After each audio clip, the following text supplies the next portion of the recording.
Hello, everyone. Welcome to the GCP Podcast under the Gulmohar Tree. Just as the Gulmohar Tree symbolizes growth and resilience, under the Gulmohar Tree brings operators, investors, and M&A professionals together to share insights on scaling mid-market businesses.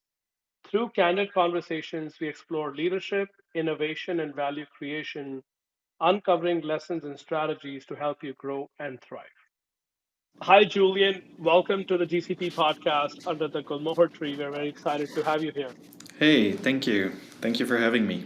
Thank you. Julian, can you share the story? What inspired you to enter the tech world and what pivotal moments shape your path from founder of your own consulting company called Inc. Consulting to now being the chief product officer at. Yeah, indeed. Maybe like a lot of stories, it started per chance. So basically, when I was in my last year of business engineering studies, I went to a Deloitte Technology Day. And it's these kinds of day where you have a lot of assessments during a whole day. You meet a lot of people, and then they make it so that at the end of the day you kind of have a contract.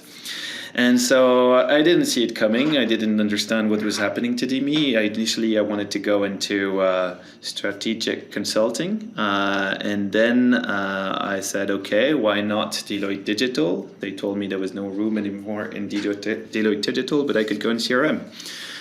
So I went there, really didn't know anything about tech, didn't know anything about CRM, but I learned to love it actually, because basically CRM is about people, so customer relationship management and specifically Salesforce.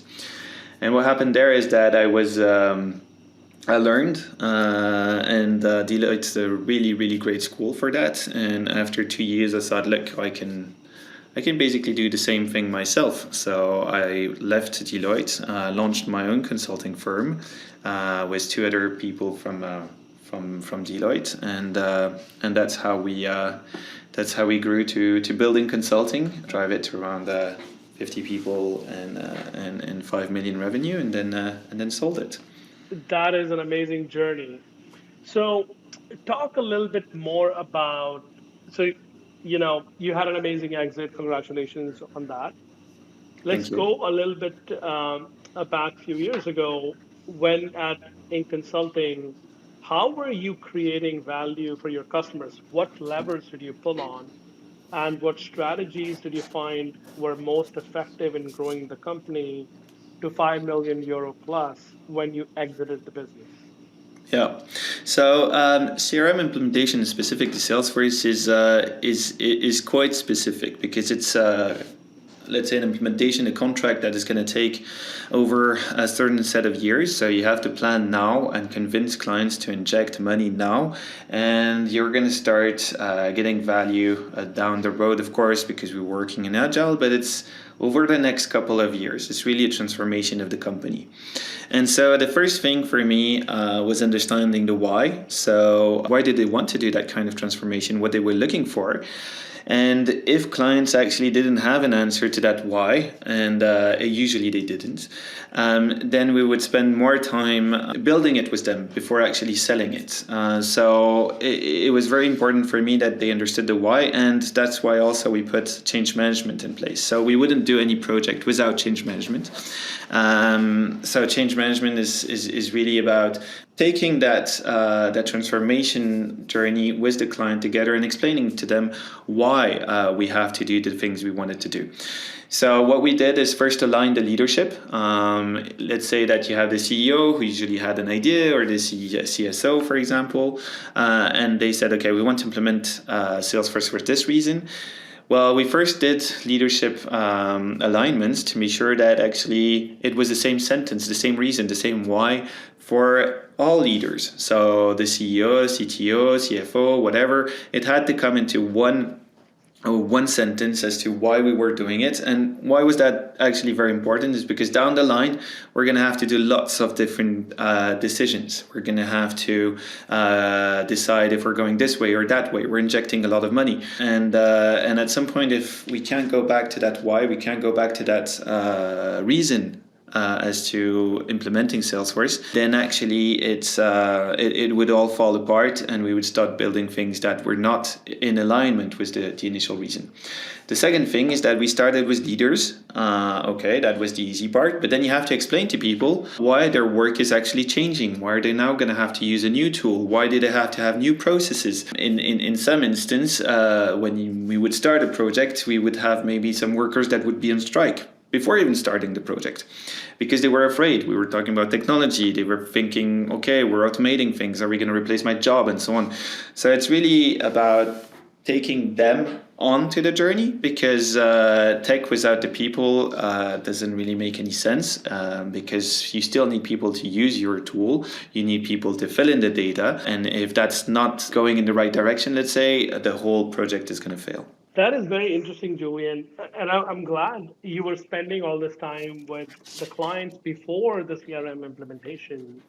Having done that myself, it is a long journey, as you mentioned. And during the course, you do tend to lose, sometimes out of the bigger picture, what is happening. You mentioned strikes. Did I hear that correctly? Yeah, indeed. That was when Tell I us a little bit was. more. In North America, we're not used to strikes happening in companies unless we're not, the unionized companies. Just tell us a little bit more about how were those hurdles? How are you overcoming those objections, let's say? But be it through strikes, be it through anything, there's anyways going to be fear when we're talking about change, and so that's why with my partner Linnaeus, she was responsible for change management. It was really about explaining. It was explaining why the leadership of the company decided to put this project on the roll, and so it was just taking people by the hand, listening basically. So it's why are you afraid of the project? Why? What are you scared of? And it's about alleviating those fears. So taking one fear at a time and saying, okay, we're doing the project because of this. We're not doing it to fire anyone. And actually, you're going to be able to focus more on what you want to do. If you're a salesperson, you want to focus on your clients. You want to focus on selling. You don't want to focus on admin anymore. And a CRM implementation is actually made for that. For me, it's around giving you a better understanding of your own clients, reviewing your process to make sure that in the end you're more efficient and you can deliver more. So if you're a salesperson, well, it's your bonus. It's everything you care about, actually. Got it. And you mentioned Linnaeus, right? This is your business partner and life partner as well. Mm-hmm. So tell us a little bit more about how was working with your life partner and starting this new company, living under the same household with the pressures of a startup. Yeah. Basically, it's a never-ending discussion. So when you have your other partners or your other teammates, you go home. You can start thinking about your day, maybe decompressing, thinking about something else. Well, here, the pillow talk is about your company. Your breakfast is about your company. All the time is about your company, basically. So. The biggest issue is being able to actually take a break, being able to think about something else. On the other hand, it has a lot of advantages because we're always in alignment. When she had meetings or I had meetings, we could align them to make sure we could take care of the kids correctly.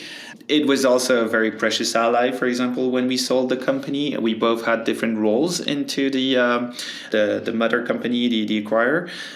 So having somebody that you know and you trust unconditionally on the inside is actually very, very precious. So yeah, now I'm not working with her anymore, and I must say that it's actually an adjustment on the other way around. Got it. I'm glad she will be happy to hear that. Awesome. Let's go back a little bit more. We've talked about your exit, what challenges you were facing while implementing the CRM, etc. Let's go back to the early days when you were building your team. Mm-hmm. What qualities did you look for, and how did you foster that culture that could thrive? in this rapid growth environment? Yeah. I'd say that two part to that answer. The first one is that what I was really looking in for into people is not so much their experience or their knowledge, but more who they were. So, for example, a certain set of independence, common sense, were they willing to learn, were they willing to go the extra mile? And the reason was that we were a fairly small startup. So it was not like with, for example, Deloitte, where I could take them on a very structured onboarding process, and then it would take maybe 3-4 months. We would put them in front of clients, but they would be doing these kinds of tasks and so on. No, at Inc., like my assistant would like to say, we usually said it, basically we push you in the swimming pool, and then you start learning to swim. And so I had to have people that were actually okay with that, and that's really what I was looking into. So, for example, when they were applying to the company, they would receive this small, let's say, exercise they had to do, and if they knew nothing about Salesforce, it would actually give us a very good understanding as to how independent they are, because we would just give them some resources and say, okay, I want this use case to be implemented for in a week. If you're technical, it would be with technical solutions. If you were functional, it would be with functional solutions. And then I would start evaluating you and asking you questions as to why you took this choice. Why did you put this in place? What did you learn? Maybe did you go the extra mile? Did you use some links that I didn't send you, and so on? So that's one part. But the other part is really about having a common goal. What were we trying to achieve? And in this case, I was really trying to show that we could do consulting in another way. We could do consulting where actually the employee was, let's say, not put it that way, but is not a number, where they actually mattered. Because consulting is tough, because basically you spend maybe more time with your clients than you spend with the company for what you work with. And so having that goal, having that reason as to why you want to develop in consulting, it was very much needed. And what we put in place, for example, is some common values, like, for example, one job, one salary. So everybody was paid in the same way. You were not negotiating your salary, you were negotiating the level of the job at which you were acting as. And if you showed me that you were acting, for example, at another level, you would get a big salary increase and you would get promoted to that. So, for example, I had somebody that joined the company, and after 1 year became manager of one of my biggest projects. Well, he basically doubled his salary, because that's what I was invoicing him towards the client. So we really had these very strong set of values that we wanted to showcase, that we were trying to create something, let's say, better. And actually, it was useful. For example, when I was applying for a subsidy, and they were giving us better subsidy if, for example, you would say you could prove that women and men were paid the same, or that you had an equal treatment of, wrong word in the US at the moment, but DEI basically. And for us, it was quite easy, because since it was about one role, one salary, and based on what you do, and not based on your gender, where you come from, what kind of studies you had to. Because, for example, at Deloitte, if you had a bachelor degree or if you had a master degree, you would not pay the same. For me, it was about, you're doing one job, so you get paid for that job, basically.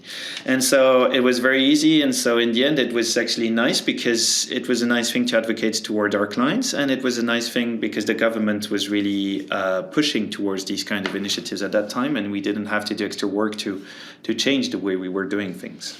That is awesome. Thank you so much for sharing, Julian. Now, let's double click on that journey. As we are told, as I've seen myself, that entrepreneurship journey is never a straight line. It comes with the ups and downs. Can you share a down experience or a setback that turned into a valuable learning opportunity, and how that influenced your leadership style today? Yeah, there's one very painful experience I had. It was for a project. So I just had my first kid, and 3 months later, I was on a certain project, and I failed to go live. So a go live is something that's very, very important in Salesforce implementation, because basically you're building everything up. You're building a momentum towards one little hour, which is when you actually press go and everybody comes into the tool and starts using it. So everybody's been trained, we're creating communication, we're creating momentum towards that. And here I was on my Friday evening, starting to do all the data imports into this new version of the CRM. So we were going from a certain old CRM to Salesforce. And it was not going well. It was really not going well. I had lots and lots of crashes. I understood that the data model from which I was going to the one I was going to was not exactly what I had expected. There was some issues because I had to find a unique identifier for some objects, and it was not there. And so basically, I didn't sleep for the whole weekend. I just spent my time trying to do those data uploads. And then finally, in the end, on a Monday morning at 6:30, I finally sent an email to the client and said, look, the go live is not going to happen because I failed. I failed to have it all ready. And so that was really an awkward meeting. 2 hours later, when he arrived in the meeting with the client. Actually, I had a very smart client in the sense that instead of focusing on what went wrong and trying to do a postmortem at that time, it was really a focus onto, okay, what are we going to put forward to get it done? And we were 1 week before Christmas. 2 weeks later, I had lost 10 kilos. I was doing 48 hours straight shifts of working on Salesforce, trying to manage those data loads, trying to build as much as I can. We had lots and lots of issues, and the client was still not going live. And then at some point, I snapped. I started crying, and I called my team, and I said, look, I'm not going to do this alone. It's not going to work. And to my surprise, and maybe to what I've been building with Inc., I really had the whole team from Inc. Consulting. They put the whole holidays apart. So it was during Christmas, and we worked. We had meetings at 2, 3, 4 o'clock in the morning, and the whole team worked together so that when we arrived in January, we actually had something to show to the client, and we actually had made it work. And so what I learned from there actually is that I had felt ashamed. I had felt ashamed of having failed that go live, and I really was trying to fix it myself. Trying as much as I could. I couldn't do it by myself. And so onboarding the team, but also onboarding the client, being honest at some point with them, because anyways, it was a mess and they had to know about it. Actually worked towards making it work, and we in the end finally managed to release it a month later. But at least it worked, and there I really learned that even when you screw up, even when it's for a client, basically honesty is the way to go, and especially towards your own team. Even if you're the leader of a team, showing to even the first year consultants that you screwed up and you need help is actually for me at least the way to go, and that's how I've strived to continue being a leader later on. That is a great story, Julien. Thank you for sharing that. All right. So now you sold the company, the exit, congratulations. And you have a new role now as the Chief Product Officer, as we discussed. What are the most significant lessons from the consulting journey that you're able to implement today in your leadership style as you are helping growing the startup? Mm-hmm. That's actually very interesting questions, and I'd say there's two things to it. For me, consulting is the ultimate selling experience. You're selling yourself as a product.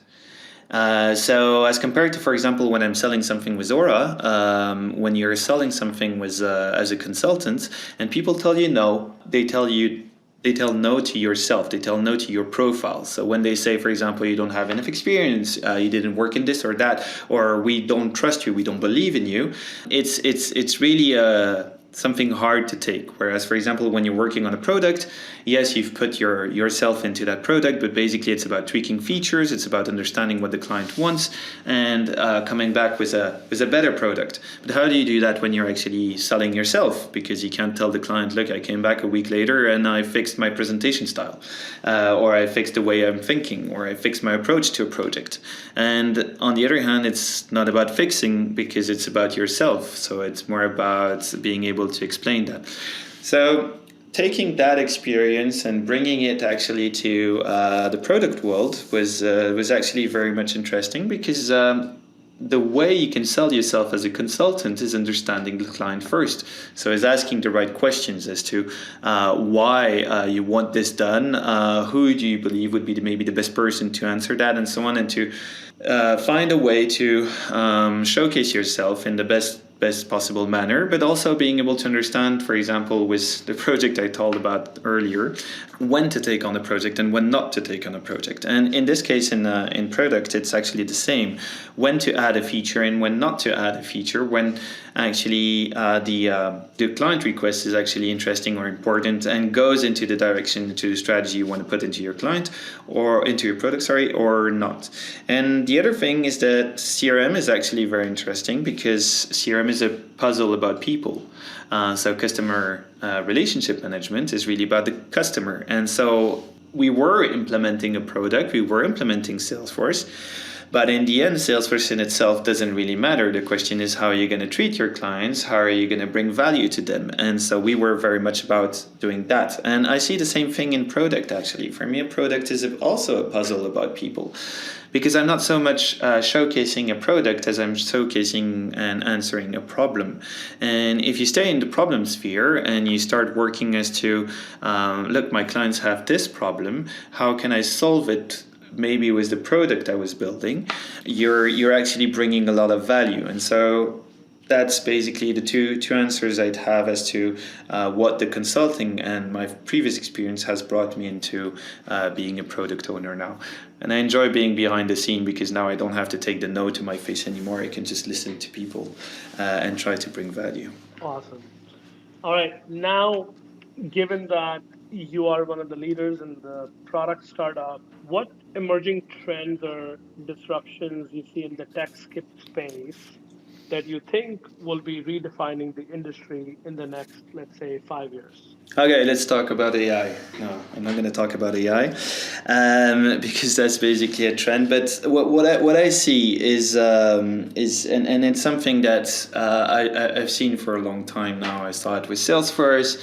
I saw it now with basically what the new tools can do is being able to do things by yourself. So Salesforce, for example, was all about being able as a non-tech person to build some complex workflows, to build some complex logic, and being able to bring a lot of value to your customers. And that's a trend that I see continuing. Like now you have tools everywhere where basically you're non-tech, you just put things together and then you start building something new. And just by putting these pieces together, you start actually bringing value. So that is a trend that I see evolving, where you have lots and lots and lots of new tools. You can just put them together and they integrate with them each other. You don't need to be very technical. You still need to have a kind of logic to understand where your data is going and what's the general flow, but you don't need to be technical anymore. And for me, that's what AI is all about. It's about giving you tools and means to do things that you couldn't do before. The big challenge with that is that we're talking about products here. And oftentimes, because it's easier and easier to build the set products, you forget about the people, you forget about why you're actually building the products and for whom you're actually building that product. And for me, that's the main challenge here, because it's so easy to build that you forget the thinking phase. You forget the part where you actually start asking questions and talking to your customers as to why are you facing that problem, and if I solve that problem, would you actually be ready to pay for me to solve it? And I see a lot of startups today that just go into building phase and it's very easy, but they forget to answer the basic question as to who's your customer and why would he pay to solve the problem you're actually trying to address, instead of just building, and then trying to sell the solution at some point that nobody wants because you forgot that customer discovery phase. That is fantastic. All the best to you and the executive team. Thank you so much once again, Julian, for attending the podcast. I'm sure our audience will love it and will ask to bring you back at some other point of time. Thanks once again. Thank you. I love being here. Awesome.